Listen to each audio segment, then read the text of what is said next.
তো কি অবস্থা সবার, কেমন আছেন সবাই? অনেকদিন পর চলে আসলাম কি মিম রিভিউ করতে ভাই। অনেকদিন পর আবার মিম রিভিউতে চলে আসলাম। তো আগের মতো মিম রিভিউ পেতে হলে কি করতে হবে? অবশ্যই কমেন্ট করতে হবে, না হলে কিন্তু প্রতিনিয়ত মিম রিভিউ করবো না ভাই আগের মতো। 2025-এ যারা গার্লফ্রেন্ড পাওনি, আমি 26-এর জন্য লঞ্চ করেছি আমার মেয়ে প্রো ম্যাক্স। আমার মেয়ে প্রো ম্যাক্স, যার যার লাগবে এখন থেকে বুকিং চালু, তোমরা বুক করতে পারো। ডাক স্বামীদের, বলে স্বামীরা আসো। স্বামীরা আসো কোথায়? যে প্রথমে আসবে সেই পাবে। যে প্রথম আসবে সে আমার স্বামী হইতে পারবে। এই যে আমার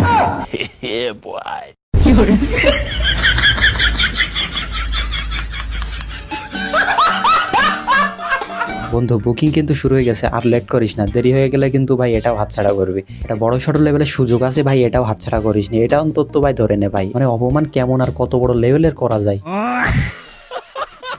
Silver Justin, he doesn't want a seat.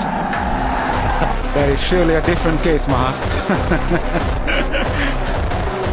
Case করেছে ভাই, বাড়ি থেকে বলে আসছিল যে বান্ধবীর সাথে ঘুরতে যাচ্ছে, এই বলে ক্রিকেট খেলা দেখতে চলে আসছে বয়ফ্রেন্ডের সাথে। বারবার ক্যামেরাম্যান যে কাজটা করলো সারা জীবনে ভাই, ক্রিকেট খেলা দেখার নামই ভুলে গেছে ভাই। আর এটা হচ্ছে আমার পেলে ভাই বন্ধুর জন্য ভাই, মনে রাখিস এরকম ক্রিকেট খেলার জন্য দেখতে যাস না ভাই। কখন কিভাবে কি ফাঁস হয়ে যায়, কখন কিভাবে যে কট খাস বলা তো যায় না। আরিফ ভাই কি লাগবে বলুন, সাপ্লাই দিচ্ছি। ফাঁকার আঙ্কেল, বর্তমানে তো আমার কিচ্ছু লাগবে না, কিন্তু আমার সিঙ্গেল বন্ধুর জন্য একটা গার্লফ্রেন্ড লাগবে। সেই 2025-এও ছিল সিঙ্গেল, 26-এ এসে এখনও সিঙ্গেল। আর তাছাড়া কি বলবো, আমার বড় ভাই যারা আছে তারাও ভাই সিঙ্গেল। মনের কষ্ট, সবাই ভাই প্রেম করতেছে, কিন্তু আমার বড় ভাই এখনো বিয়ে পর্যন্ত করতে পারলো না। বিয়ে তো দূরে থাক, এখনো প্রেমে পর্যন্ত যেতে পারলো না। ডিম লাগবে, সাপ্লাই দিচ্ছি 2 ঘন্টা। জল লাগবে, সাপ্লাই দিচ্ছি 2 ঘন্টা। কি লাগবে বলুন আরিফ ভাই। ডিম জল আমার কিচ্ছু লাগবে না, শুধু ওই যেটা বললাম ওইটা কাজ করে দিলেই হবে, আর কিচ্ছু লাগবে না।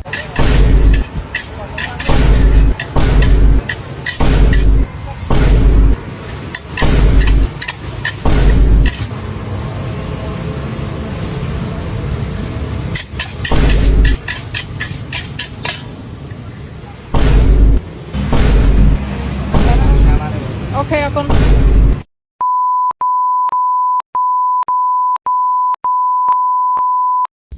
আর কিচ্ছু না বলি, তোমরা যা শুরু করিছো অনলাইনে, কার সংসার ভাঙতিছে কার সংসার গড়তিছে এই নিয়ে ফেসবুকে পড়ে আসো। ফেসবুকে ঢুকলেই মানে সংসার ভাঙিছে, রোজা ভাঙিছে, এসব মানে তোমরা শুরু করে দিছো। তো এইসব নিয়ে পড়ে থেকে ভাই লাভ নাই। তোমাদের একটা ভালো কথা বলি শোনো, গাছ থেকে ফুল ছেড়ো না, ঠিক আছে? কেন বলতেছি ফুল ছেড়বেন না?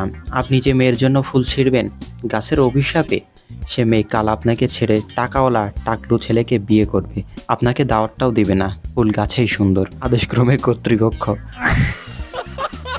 আজ্জাক বিষয়টা ফানি হলেও কিন্তু বিষয়টা সত্যি। আমার মাঝে মাঝে চিন্তা হয় যে বাইরে এত সুন্দর সুন্দর সাইনবোর্ড দেখি, আশ্চর্য বা অদ্ভুত কিছু সাইনবোর্ড দেখি, এগুলো কাদের মাথার থেকে বেরোয় ভাই? শোনো, আজকের ভিডিও শেষ। আগে যেরকম নিয়মিত মিম রিভিউ করতাম, অন্তত চেষ্টা করতাম সপ্তাহে 2 থেকে 3টা ভিডিও দেওয়ার জন্য।